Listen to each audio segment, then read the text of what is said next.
Hey everyone, welcome to the Bowfishing Buzz, presented by AMS Bowfishing and Megamouth Bowfishing as well, which we currently cannot keep on the shelf. Yeah, they are zipping out of here as quick as we can build them. Yep. Wow. Yep. It's awesome, but holy cow, we had to take a little break here to do a podcast, get off the building table. Yep. That's good. That's a good thing. I know I was out there building transmissions the last couple of days for those things, and Derek, I said I got 200 done, and you're like, well, they might be all gone shortly. Yeah, that will literally cover only what we have on orders for maybe the next month. Yep. It's been crazy. But. That's good. Well, welcome back, everybody. Bowfishing Buzz. We're on a roll, Schmitty. We are. We're doing a great job. We're on a roll. We're keeping up to date with this, so we hope you all enjoy that. And you'll be getting those updates on your favorite podcast network when our new podcasts come out. So, And remember to go on there and give us a like, because that helps our ratings up there, and it spreads out the information a little bit, gets our name out there, gets the bow fishing out there. So remember to go on there, like it, make a comment down there if you like it, if you don't like it, what you don't like. But yeah, just leave us a comment down there. Yep, that'd be really much appreciated. I think too.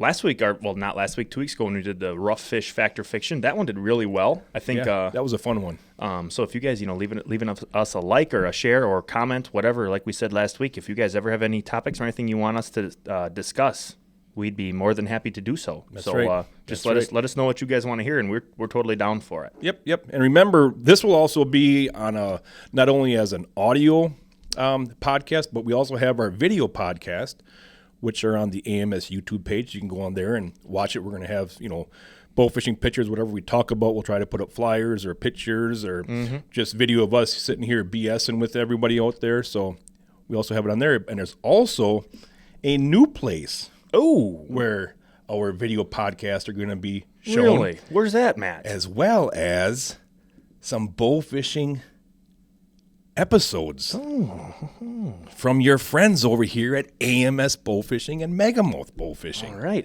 The date today, Matt, is March 15th. What is today, Tuesday? That is correct, Schmitty. What does that date tell us? Why has that date been circled on our calendars for the last couple months? We are excited to announce that we are going live today with our first 2 episodes on Carbon TV, which is a social media live streaming network. Here's the cool part for everyone that's out there that's listening. It's free, D. Schmitty. Yeah, totally free. Totally free. I couldn't, when I logged in, Carbon's been around for a while now. Yep. I remember when I logged in here probably a year ago, maybe 2 years ago. I logged in, I think email, password, simple little deal, just to make yourself a little profile. I was shocked at the amount of content and good content. This is the best in the business type shows, hunting and fishing and outdoor stuff. Right. It's really cool. Something I like about it, Matt, is they have that little Carbon score up there. Yep. For I think it's the viewers. I think decide on it, and it's always very cool. Yep. They've got their awards at the end of the season and everything. But yeah, absolutely, we're very excited to be on Carbon TV. We just think that that's going to be a route, an avenue for the content that we like to share. Right. I think that that's going to be a fantastic way to get it in front of the eyes of the people who will appreciate it the most. Just because sometimes it's a little hard with the YouTube and Facebook algorithms to pump outdoor. What we want to show. Right. Shooting fish. Right. It's no secret that they're not necessarily totally, they're not totally pumping that as much as they probably used to, especially. So we just wanted to give you guys another avenue to consume our content. So we'll still be putting stuff out all the time on Facebook, and we'll upload to YouTube. But this Carbon TV, we're going to have a very cool exclusive series with some of the best footage that we have gathered in the last couple of years. And we're going to be throwing it back with some footage, Matt, from a little bit longer ago, 10 years ago. Because we've got some great stuff from, like you said, years ago. And the cool part about it is you can download it on your smartphones. You can go and search Carbon TV. Up it pops. Excuse me. You're too excited. I got a little tickle in my throat. I think I got a frog. Yeah. There he's no, he's not gone yet. Yeah, drink that coffee. This is actually H2O. Yeah. Back when Matt was I don't know, 10 years younger. So back when he was probably roughly 60 years old, there's some footage out there. And it is some fantastic footage. I mean, it's really cool. We got a lot of cool stuff. Some of those trips that you show footage on, I mean, you can't beat it, honestly, in the world of bowfishing for footage of fish. You can't get anything better. Right. And like I was saying before, I had that little tickle in my throat. It's really cool. You can go on your smartphones, download the Carbon TV app. You can get it that way right on your phone. Roku, Fire Stick, you can download the Carbon TV app. And what you can do is you can create a login on there, and then you can save your favorite shows as well.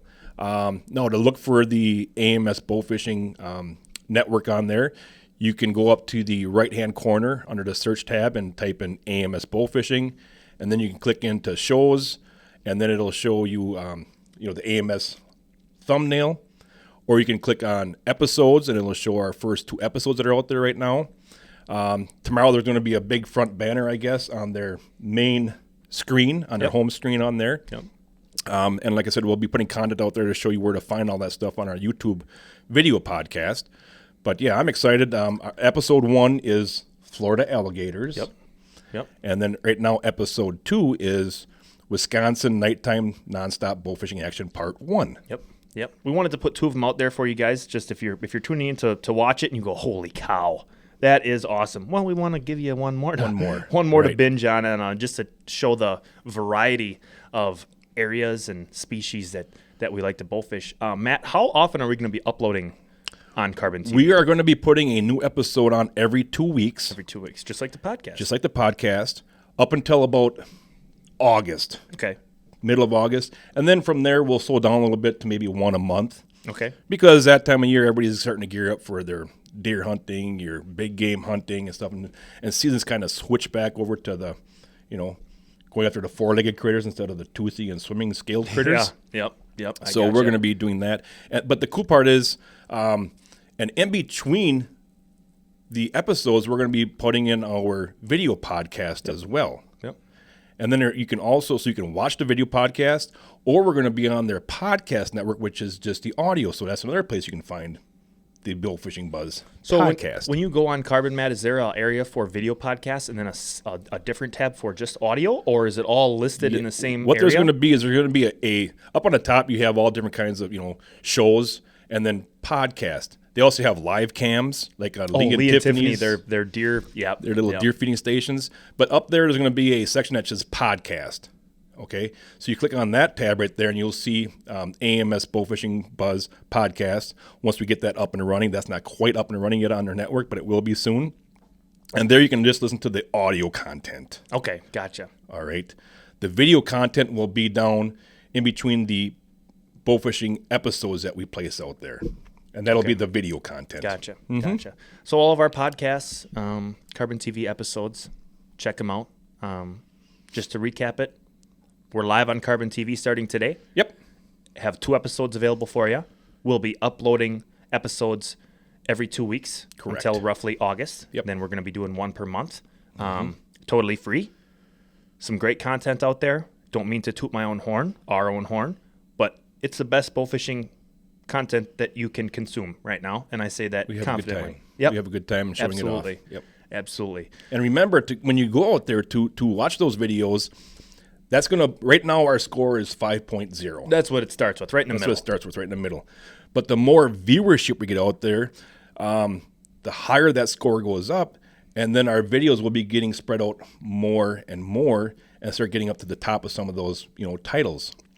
I see some are, in the high 8s and in the 9s and stuff like that there. So we need that score to jump up there. So do us all a favor, share that bowfishing episodes are on Carbon TV. Go ahead and share that on social media. That will really help us out and be much appreciated as well. Yeah, absolutely. And we actually just shared a Carbon TV post on Instagram, too, to our story. If you guys want to go right to it, I think that'll take us right to, will that take it right to our page, I think, on Carbon TV? Take us right to the page, correct. So that would be an easy way, too, for you guys to go check that out. Yep. But, okay, so that's enough about Carbon TV. Yes. We're very excited, but let's move on. I got one thing. Okay. All right.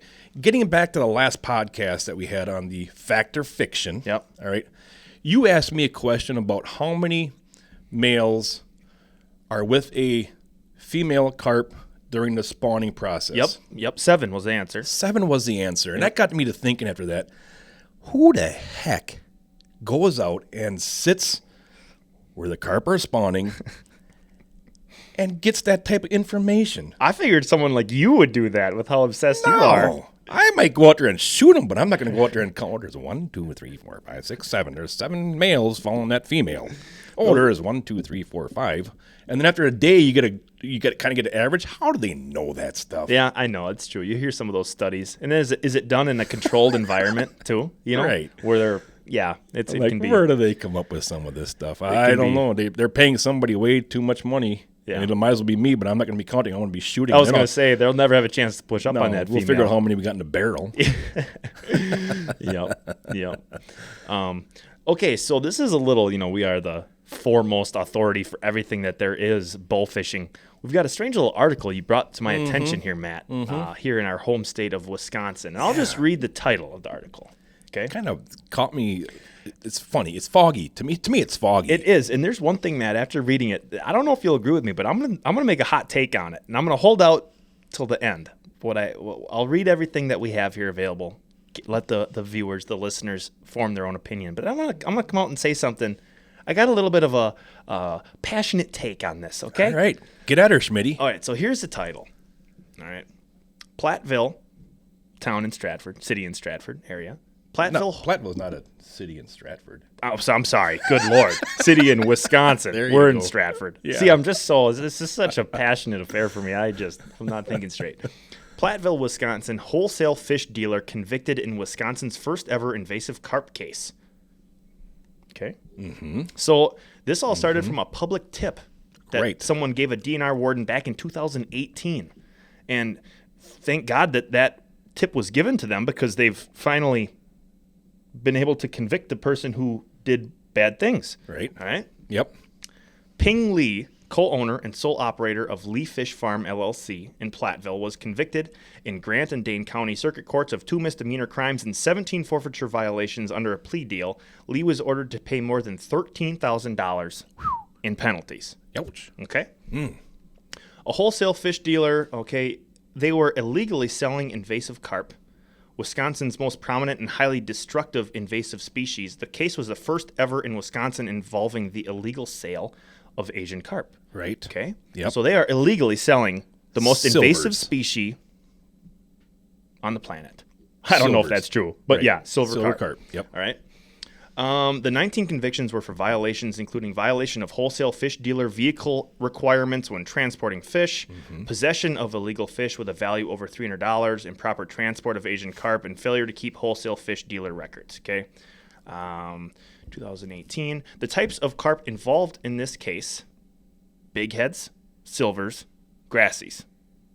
Okay. Yep. Those are 3 fish that can absolutely ruin bodies ecosystems of water. Yep. Okay. Turn it into their own little deal. This is from Robert Strauss, who is a DNR warden administrator for commercial fishing and aquatic species. The species listed are top on the least wanted aquatic invasive species list from the Great Lakes. Okay, like they are foremost bad. Yeah. This is the worst it can be. Yep. Only thing that I was a little confused about, Matt. I'm confused about quite a bit on that. They did not tell us. They have the vehicle on this next page here. They have that they did not have the vehicle identification correct.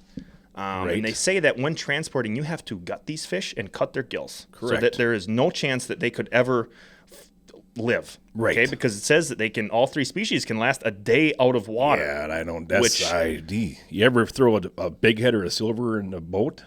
I mean, a big head, they're a fast decomposing fish in my eyes. Right. Right. And where she violated this is nearly all the invasive carp Lee was selling and transported were completely intact, therefore illegal. Right. That's what the big thing was. She did not, vehicle identification was not correct. Like you said, if you have a refrigerated truck, which I'm assuming is what this is. It says it was refrigerated. It needs to have identification on the outside that I'm not sure what it needs to say. It's got to have the proper stickers. Right. That you're a fish farmer.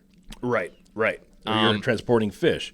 What I couldn't understand is, since it's a refrigerated vehicle. Yep. The fish are more than likely frozen. Yep. Okay. These fish were not netted, obviously, because we do not have those numbers of silvers, big heads, and grassies in Wisconsin. Right. Yep. That's Even true. the only place that we really have them are the lower parts of the Mississippi River. All right, there's a couple in different pools here, but it's not like you can go out and you can shoot multiple. You might go up and see one. Yep. And big heads, I've never seen big heads on the river. There's been some shot. Yep. So I'm assuming it, and it does not say in the article, which It's a vague article, honestly. I'm assuming that these were fish that were raised in a fish farm pond. Mm-hmm. Okay. My thing is, they are worried more about those fish getting into the systems due to flooding. And just like what happened to the silvers and big heads and how they got spread into the big rivers. Right. Yep. All right. Yep. Yep. The interesting part about this all is they're finding somebody for trying to get rid of invasive species, which is fine because he's not doing it properly. These fish were not netted on a river system, I'm guessing, in Wisconsin because, like I said, there's just not enough numbers of that for that to happen here. So it's kind of a strange article of apparently he's trying to sell them illegally. Right. So you're saying he's taking them from his pond or wherever he's got a pond with these fish in Right. it. And that's what it is, I guess. He's taking them from his ponds that have all these different species and he's taking them and selling them somewhere. I don't know where. Yep. And he did not do the proper, he didn't follow the protocol. Correct. As far as selling, he was selling too much. It wasn't in the right vehicle. Here's my big thing about this, Matt, okay? You hear about all the damage silver carp can do, and they can do it fast. Yep. Okay? Yep. This was started in 2018. A public tip was sent in. And right in this article, it says that they had been doing it before 2018. It does. So they've been doing it for, let's just say 2015. I don't know, 15, 16, 17, 18, 19, 20, 21, and they just got busted here in 2022. Right. Okay? If there is any chance at all, in my eyes, and it said in this article too, the Great Lakes fishery, the industry is a $7 billion industry. Right. Okay, it's a huge cash cow. If there is any way that someone could possibly ruin that by bringing an invasive species or not following protocol, I don't care what it is.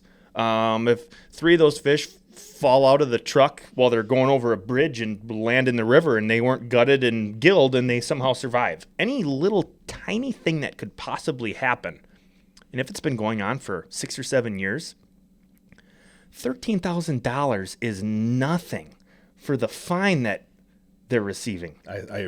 Right. And there was a lot of people commenting about that. I could not on believe the Facebook that. page. Right. They should be like put out of business, or that should be a 6-figure fine. You've been doing it for 7 years or 6 years, however long. I guess I don't know for sure, but you've been doing it for that long. People have known about it obviously since 2018. Someone knew you're doing something fishy, Right. no pun intended. But to me, I'm like, come on, we got to lay the smack down. That's a serious issue. Yeah. That's But see, serious issue. And this is where it was all funny to me about that is if you're going out on the rivers and you're removing those fish from the rivers and doing this, right. That's hats off to you for Exactly. removing those fish. exactly. And that's why I would like to know more about this because, like I said, it's really foggy because where are these fish ponds at? Because obviously, like I said, they didn't net these in Wisconsin anywhere. Yeah.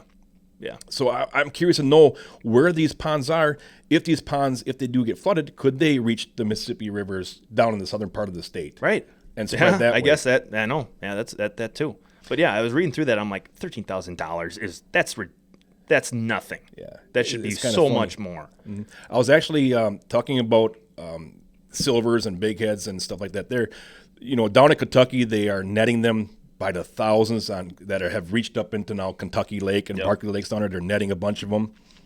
And I was talking to Dennis Redden last night, and there's in Aurora, which is close to the lakes down there, there is a fish factory that will take all the invasive fish. That's what Jim Ed's doing. Is he still Jim Ed is fish? doing that. Okay. Right. And we're actually going to go out with him and do some filming with him in the upcoming months here down in Kentucky. With Jim Ed or Dennis? With Jim Ed. Oh, cool. Yep. Okay.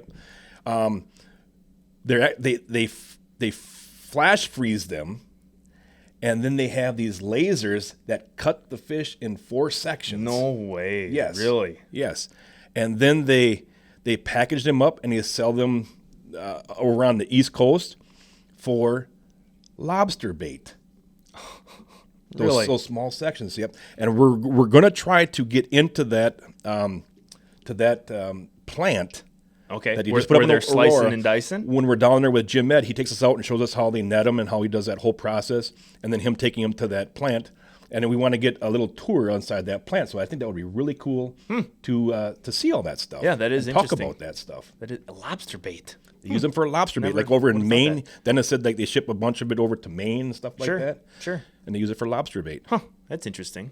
That's I would cool, imagine. full circle. You ever see that show, Deadliest Catch? You know, where yeah. they're going out and doing Yep. this crab and all that stuff. I bet you that would work also for that because you always see those guys on the boat. They're cutting up those fish and hanging them in them bags and them big cages and stuff like that there. So I bet you they would work good for that. Right. What a great way to use silvers. That's just a thing. You got to have a something, a demand for them. If you want people to get them out and they need to get out, you got to have a demand that there can be some money in return for people who are getting them out of there. Absolutely. That's cool. That'd be like a cool full circle story. Yeah. Yep. But that article was interesting, but It yet was. really foggy. not Foggy. right in what the whole situation was. Right. But it was interesting that it was here in Wisconsin. Mm-hmm. Yeah. know? I just 13,000. Yeah. I think it should be more than that. Sorry. You don't want. Yeah. Okay. Interesting. But, yeah. So that covers that little portion of the podcast. Yeah. Yep. Now we have a new tiny little segment here that we're gonna call. Put that quote in the boat. Oh. Wow. All right. We're gonna read a quote off. We're gonna try to do it every podcast if I remember. No idea about this, but give her. I'm gonna read a quote, Matt. We'll discuss it, dissect it. Might be funny, might be inspirational. You might be done with the podcast and ready to run through a brick wall, or maybe your lungs will hurt from laughing so hard. There's really no telling what this will be. Interesting. And if you can guess, Matt, who stated the quote that I read you, you will be rewarded with $5. $5. $5 of my personal dollars. That'll get me a gallon of gas. Yeah, that's about it. Actually, you know what? Before we go into the quote in the boat, Yeah. gas prices, I think that's going to hurt the average tournament traveler bow fisherman. No doubt that's going to affect, this season because you're running an airboat, you're scouting with a couple boats, you're traveling to different tournaments out of state. I can see that definitely affecting tournaments this year, and it's terrible. I'm sure some of the teams are, you got 4 guys, you can all throw in and all chip in with that, the help of the gas and stuff like that there. But no doubt it's going to be an effect this year in the bow fishing tournament wise. And because like I said, I always see that quote out there on a lot of bow fishing guys have that. I've seen it painted on boats. I've seen it on the rudders of airboats. These boats don't run on thank yous. No, they do not. Yeah. So I think that the gas prices will definitely affect, outcomes of total people that attend tournaments this year. That's too bad. It's terrible. That's just too bad. It's terrible. Yep. Thinking about the Big 20, we want to have as many boats there as we possibly can just to expose people to the area and the tournament itself. Yeah, that's too bad. Hopefully they'll start to go down a little bit. I don't know if they're going or not. Right. I just checked. We have 39 teams pre-registered so far. Oh, okay. And that's actually right on pace to what we usually we get, that 50 to 60 that are pre-registered as we get closer to the tournament date, and then we get another 20 to 25 the day of that sign up. So that's really close to what we kind of are expecting for our tournaments. Okay. All right. Well, it's good that it's not, 12. Right. When people are really holding back because of gas prices and whatever. Okay. Hey, you still got to get out there. You still got to have fun. You can't sit at home and just sit there and think about stuff. You still got to go out and enjoy the wonderful outdoors and the sport that we all love, like bow fishing. You still got to go out and enjoy that stuff. You can't be a hermit. Right. Can't be a hermit. Yep. So get out there. Yep. And bow fish. Absolutely. So, Matt, quote in the boat time. Quote in the boat time. Here's the quote. Okay, are you ready? We need a drum roll dealy bop noise for this. Vegetarians are cool. All I eat are vegetarians. except for the occasional mountain lion steak. Wow. Who stated that quote? Can you repeat that? Okay, here we go.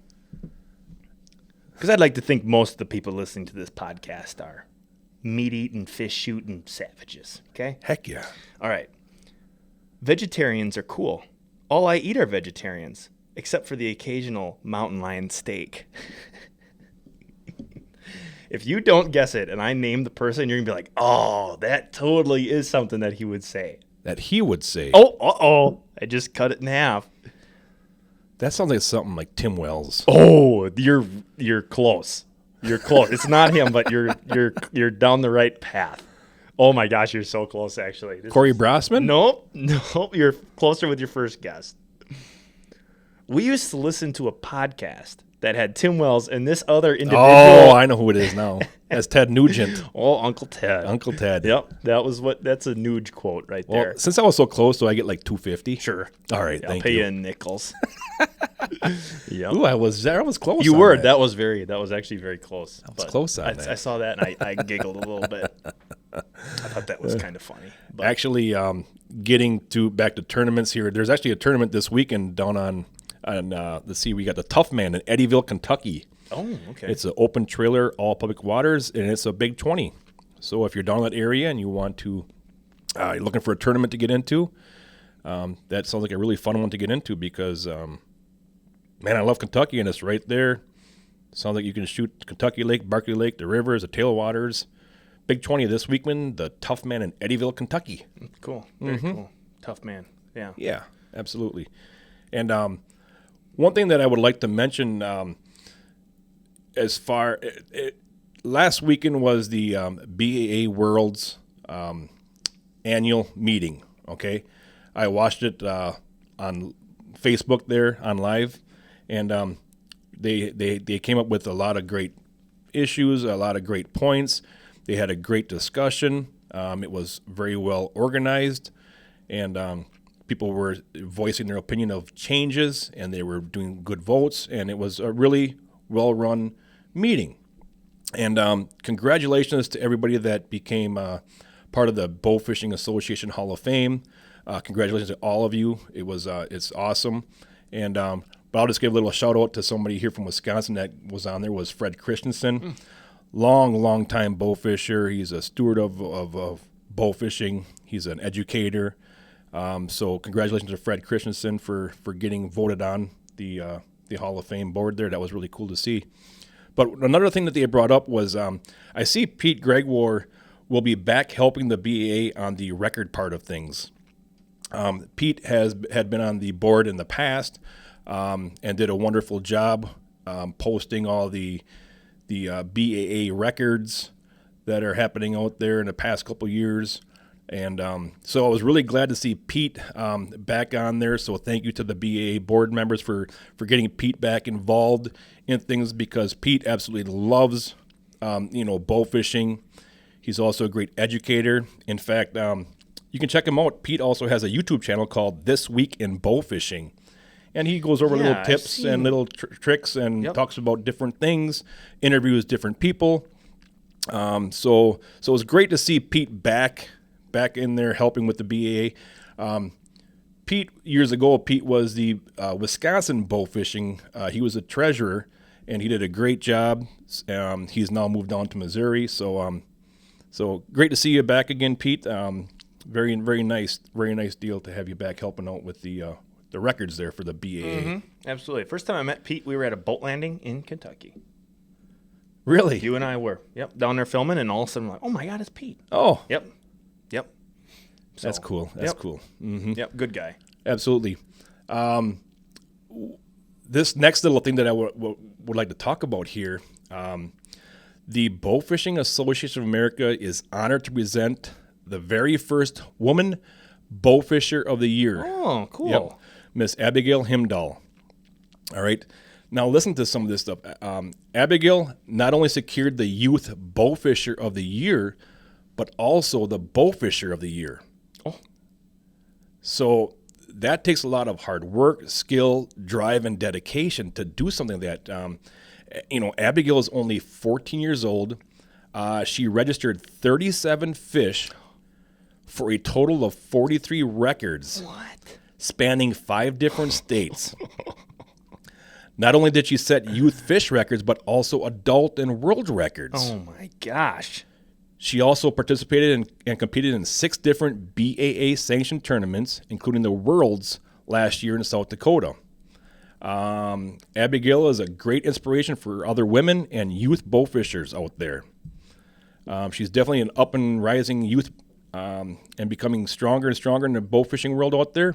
And it's great. These are the future of this organization. So congratulations to Abigail. That's a huge accomplishment. Yeah. 14 years old. She's on one heck of a career path in bowfishing. Right. To not only get the Youth Bowfisher of the Year, but also the Bowfisher of the Year. So that's awesome. Abigail and her father, they're from Wisconsin. All right. They're from down in the La Crosse area. And I know Luke Gerke has taken, they're kind of a team there, and they've traveled all over the place. So hats off to them for getting her involved in the sport of bowfishing and taking her to all these different places and gaining these awards because, like I said, that's quite some feat. And I did message Abigail's father to see if maybe we could have Abigail I on. was just going to say that. We got to have her on the podcast. Right. And just to hear some of her stories and some of her records, I think that's awesome. So hopefully in the future here we can get Abigail on and have her join us on the Bowfishing Buzz podcast. Yeah. All those accolades. She's like, that's like a LeBron James resume. Oh, please. No. That's just an awful thing to see. That is awesome, Abigail. That's really cool. Right, so hats off to you, Abigail. Absolutely. Good job. Absolutely. Good job. Are we ready for a product highlight here, Matt? Is there anything else we want to cover? That's it for this week. Like I said, hopefully next week we can get Abigail on here, and that'll be a great podcast if we can get everything lined up for that to happen. And we will be heading down shortly here. Because it's March, baby. I know. It's middle of March. Yeah. I know you all hear about the old March Madness and the basketball, but which we participate in. Which we do. We got a big work bracket going here. Absolutely. But to me, every time I think about March Madness and when basketball's starting, that's time when we start hitting the rivers and start getting out for the first times of the year, sticking to fish. Yeah. Like I said, everybody down south is lucky because you don't have ice on the waters and stuff like that there. Actually, yesterday, and it snowed from 8 o'clock in the morning till like 4:30 in the afternoon, and I'm talking come down good. Heavy, thick snow. Yeah, and we were supposed to get, they said, a trace. We were supposed to get a trace of snow yesterday, and I was looking at the weather, and that band ran right through the center of us here in Stratford, Wisconsin. Mm-hmm. Yep. And it just kept dumping, 4 to 5 inches of snow on us here yesterday. It was a wet, heavy snow. And now you look out in the back now, we got the sun shining. Yeah. And it's supposed to be like 60 degrees tomorrow, close to the 60s. Just crazy. Next couple of days. So stuff is going to start happening. Hopefully we get out in the boat meeting and put the old Fusion up there and start shooting some fish and having that on our video podcast as well. I just hope that maybe I can get an invite this year, but please. Just I don't know. Yep. The guy I know that goes out a lot, he just doesn't really like to have me out in a boat, I guess, so I don't get to go that often. I've actually You're such a wingnut. I got the boat all ready to rock and roll. She's charged. Oils are all changed. New fire extinguisher in there. New flares. Bilge pump. Everything's ready to rock and roll. Holy cow. Lights are all working. Generators are all filled up. Oil changes are ready to go in there. Wow. Ready to rock and roll? Ready to rock and roll. It's missing some blood and dirt. That's it. Missing people is what's missing. And there's going to be people in there shortly. I can guarantee you that. Yeah. Good deal. I've actually got our product of the highlight right here. Oh, all right. Take it away, I guess. You actually have one on your head. Oh, okay. Yeah. Check these out right here. The new AMS and Megamouth genuine leather rawhide patch hats. We've got the AMS one here. Schmitty, you've got the Megamouth one on. Put that up by the. Look at that. These things are awesome. And not only do we have the hats, and now these are going really good, we also have the stocking caps that are fleece lined as well. Mm-hmm. Right now, we only have 3 of these black ones left. We had a whole bunch, and we also had silver ones. The silver ones are all gone. But you will not believe the price on these things. These are, like I said, genuine leather patch hats. Yeah, high quality. From End Designs, all right? And generally, these type of hats right here sell for $35. I'm going to say $35, yeah. Right. Yep. They're under $20. They're $19.99, I believe, on the website. Yeah. Yep. And like I said, they're awesome looking hats. So we got Megamouth, and Megamouth's all black, as you can see on my head. AMS has got the gray and the black, gray front, black back, both with the cool leather patch. So check them out. Very cool, very comfortable as well. We actually wore these beanies, Schmitty, when it was -35 on our Minnesota ice fishing trip. I was sweating. They were so warm. Like I said, man, they got fleece lining in there. That is awesome, man. Very nice. Nothing but the best. So remember to join your state Bowfishing Association. Remember to join the BAA, the Bowfishing Association of America. Remember to join that, as season is ready to rock and roll here. And if you do shoot a record and you're not in that club yet, your records won't be legit. So remember to get out there and join those clubs. And from all of us at AMS Bowfishing, we will see you next time on the Bowfishing Buzz podcast. Remember, aim low, think big. Thanks for listening, guys.